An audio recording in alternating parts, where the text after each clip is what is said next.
Hi, this is Kurt with Axtreme-Guitar, and for this video, in anticipation of the 4th of July, I figured I would do a tutorial on how to play the National Anthem or Star Spangled Banner. So stay tuned for my step-by-step process. I've cut it into a two-part series just to digest everything in an easier manner. So to start out, we're going to be tuned in standard tuning, which is E, A, D, G, B, E. And here is my open E.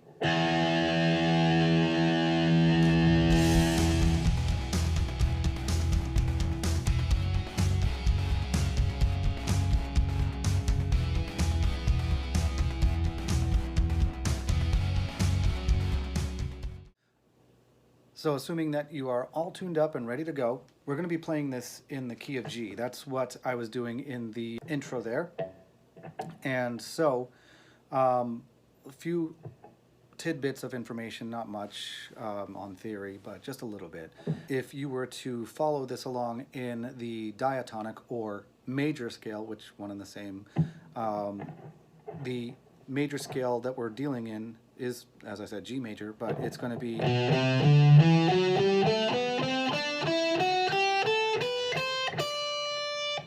and more specifically with this particular song, we will be dealing with what is sometimes called the fly scale, because it's set up, you can glide through it pretty quickly if you practice it a lot, and it's just really fast sort of a thing. It's basically shaped like a C, and that's why this position is called the C pattern. And so I am starting on the 7th fret over here, and the very first note is going to be the 7th fret of the G string, which is the 3rd string coming up this direction. In the tablature, the first thing that you see will be notation at the top that if you don't read music, that's perfectly fine. You do not need to know how to read music. The tablature that corresponds with the notation is just underneath there, and there are 6 lines. The notation has those, what a lot of people will call squiggly lines and dots and things. That has 5 lines. So beneath that, there's that 6 lines of guitar tablature, and there are numbers that will correspond to the strings that you're supposed to put your fingers on what frets.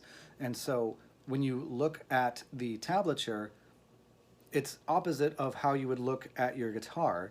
Whereas if you're holding your guitar and you're looking straight down at it, the first string you see is the deeper pitched E string. That's on the top. But when you're looking at the tablature, that deeper E string is on the bottom. So it's going from the lowest string in pitch to the highest in pitch. So if you can wrap your mind around that, if you're new to tabs, then this will get easier as you come along with it. Really, it's kind of like looking at the guitar upside down. What we're going to do is start on the 3rd string coming upward, because in guitar they count the 1st string as the bottom string. And so we go to the 3rd string, 7th fret, and I'm going to use a pointer finger so that I'm ready to go to the next strings in this series. So 7th fret, G string or 3rd string, and then the next one is the ring finger going on the 9th fret. And so one of the other things that you can take notice of, my guitar has these little white inlays. Yours might have a dot, or it might have nothing at all. There's also these dots on the side of the neck, so that if you're standing up playing and you can't just bend over the front of the guitar to look at what you're doing, you can do a quick spot check and see what fret you're on, because a lot of guitars will have a dot on the 3rd fret. If not, pretty much every guitar at least has a dot on the 5th and the 7th, the 9th, and the 12th. And the 12th, usually a double dot, both here and if you have something in the fretboard itself. Now, as I was saying, we're starting on the 7th fret, which is on my guitar, it's the 3rd place mark down. and then I go to the 4th place mark, which is the 9th fret, on the D string with my ring finger, and then I go to the A string, or the 5th string that's right near the top, and I put my pinky down on the 10th fret. Now the trick to this too is you don't want it to sound like a chord, like a... I mean, it would sound okay because it works together, but what you really want are those individual sounds. So what I'm doing is I'm fretting, and as I hit the next string, my pointer finger comes off of, just a little bit off of, that 3rd or G string that my pointer was on. So I'm picking the string fretted and then unfretted. That doesn't mean that I'm taking my finger off of it. So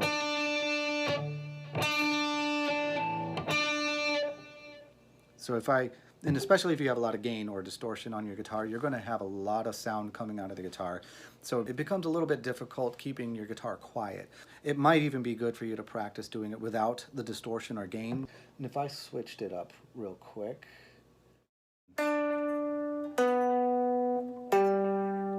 and you, just like I said, you want to fret it and then get to the next string, you can, as you're putting your finger down, you might hit the other string with your ring finger and it silences that string. That's okay, because you're not going to want it to ring out anyway.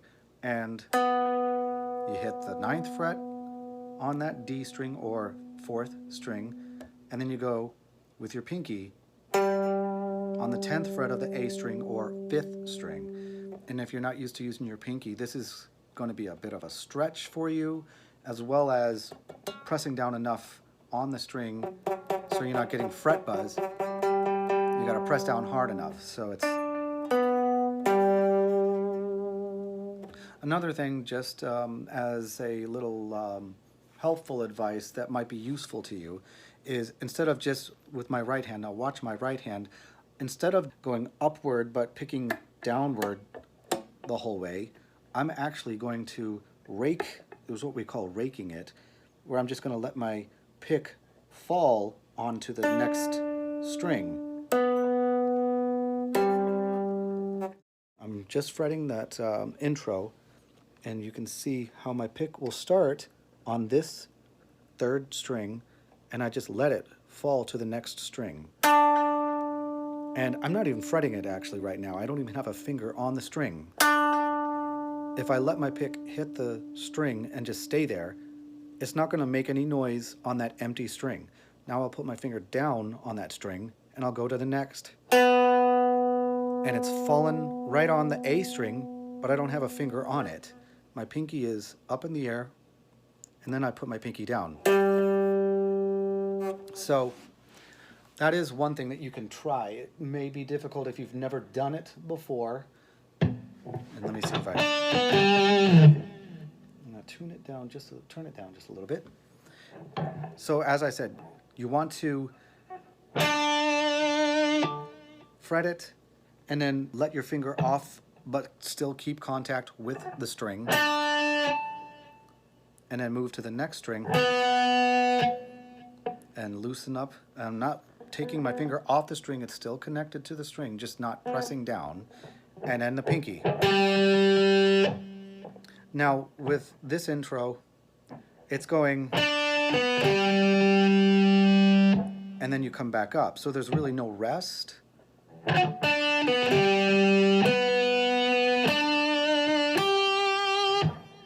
Now I'm doing the opposite with my right hand when I'm coming back up. I'm letting it fall on the string, come back, getting your hand set up,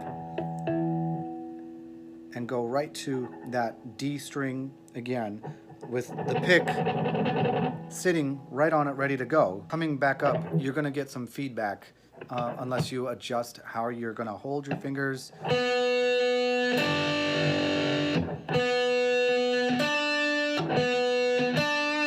So one of the ways that you can avoid that is, and this is what I've told my students before, is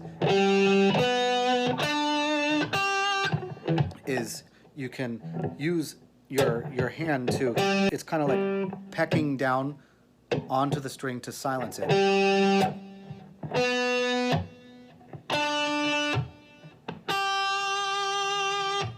So it'll take some getting used to, and as you get better at it, you'll be able to do it quicker.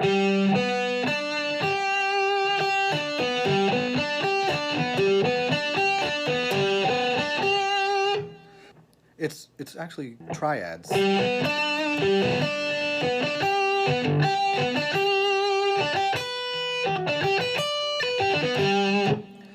Now, if you don't know what triads are, that's like with a piano. If you're doing a C chord, you're doing the 1, 3, 5, and that may not even mean anything to you now either, and that's okay.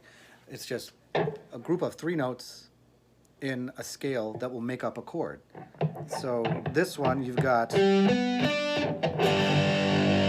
that there, you've got, and you've got this.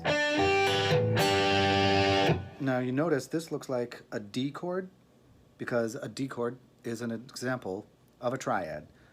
But we're not going to go any further into theory there. So as I said, we have the intro,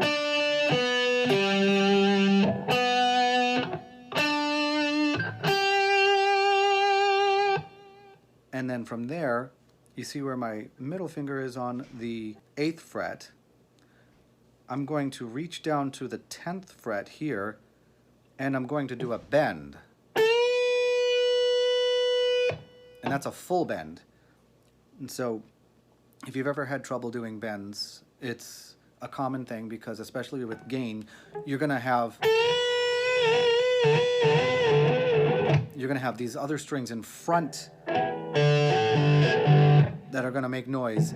So one of the things that you can do is I lay my thumb sometimes, or other fingers, on the open strings around the string that I'm bending, and I'm holding the strings around it so that I don't make unwanted noise. So these are advanced things to do when you're playing. It's definitely going to be something to get into your practice so that you can control the noise coming from your guitar. Now, outside of that, you could be asking about maybe bends if you're newer to bends. We're doing a full bend. Now, a full bend means you're going to take this note and you're going to go 2 frets up. That's my target note. So what I'm going to do from the 10th fret, I'm pushing that 10th fret until it meets that 12th fret note. And if you notice, I like to use my other fingers behind the finger that is fretting to help bend. So I'm not just doing, that's a lot harder to do, it's a lot more energy to expend. Why bother? You can actually get more control out of the note. You don't accidentally lose the string in the process either, so it's just a...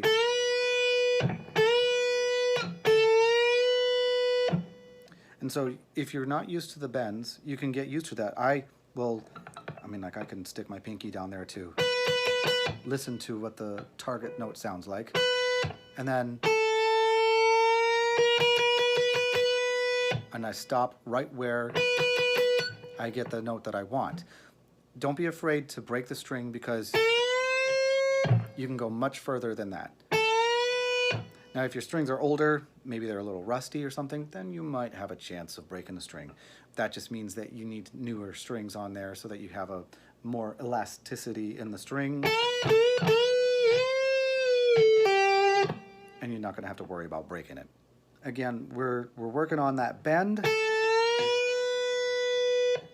and using these other fingers to help bend it.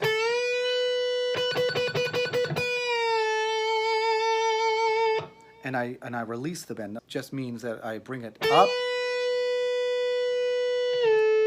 and then I come back down without taking my finger off. You have to keep the pressure on there, otherwise you're going to lose the note. And it's going to sound like a whale, but But you want to make sure that you keep the pressure on the string, and it's kind of like a scooping action, but at the same time, you notice my finger is staying bent at the knuckle. I'm not doing this, I'm staying upright. So when I bend it, the finger is still bent, and I'm not just pushing it up, I'm kind of twisting. So you're not muscling the string into a bend. You're twisting, because my hand starts this way and it twists a little bit. So it doesn't really take a lot of muscle to move the string. You just have to get used to fretting and pulling, or not pulling, pushing that string up a little bit. So if you're newer to all of this, it'll be a little bit of a practice to get to. If the bends are an issue and you can't get to it, you could just slide. You could do like a... So you can do a slide, and it's just... And I do a slide up and back if I do that. Or even if a slide is an issue, you could just go. So let's say we're doing from the beginning again.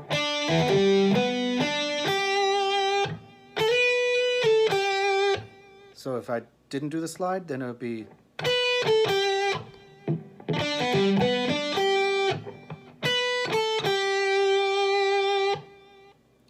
So it's just a matter of what you are going to try to do, what you prefer to try, and maybe you have that temporary fix while you're still working on maybe the bends or the slides. And so we get past that point, so we have that bend, and it releases down back to the 10, and we go to the 8. Now here, we're going to bring our middle, that's what I do. You could go to your ring finger if you would like to. I'm gonna go with my middle because that's just what I do. And I skip a string, that third string, the G string, and I go to the D string on the 9th fret. And what I'm going to do from here is I sort of stretch a bit to walk myself back to the 3rd string, 6th fret.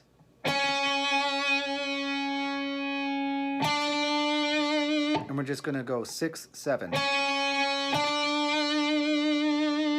So a recap again on that from the beginning.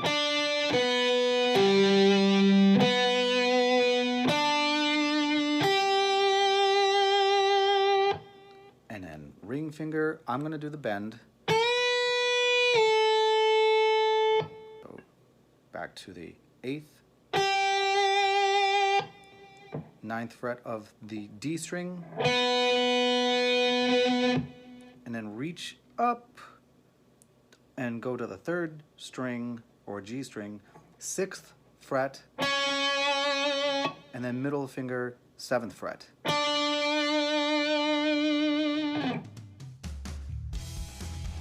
Now you may also notice that my guitar not only has distortion or gain on it, I also put a little bit of reverb and a little bit of delay, just because I like the sound of it. So practice along with that and stay tuned. I will have the next part of this series out very soon, and hopefully by the time 4th of July comes around, you'll be ready to be able to play along with it.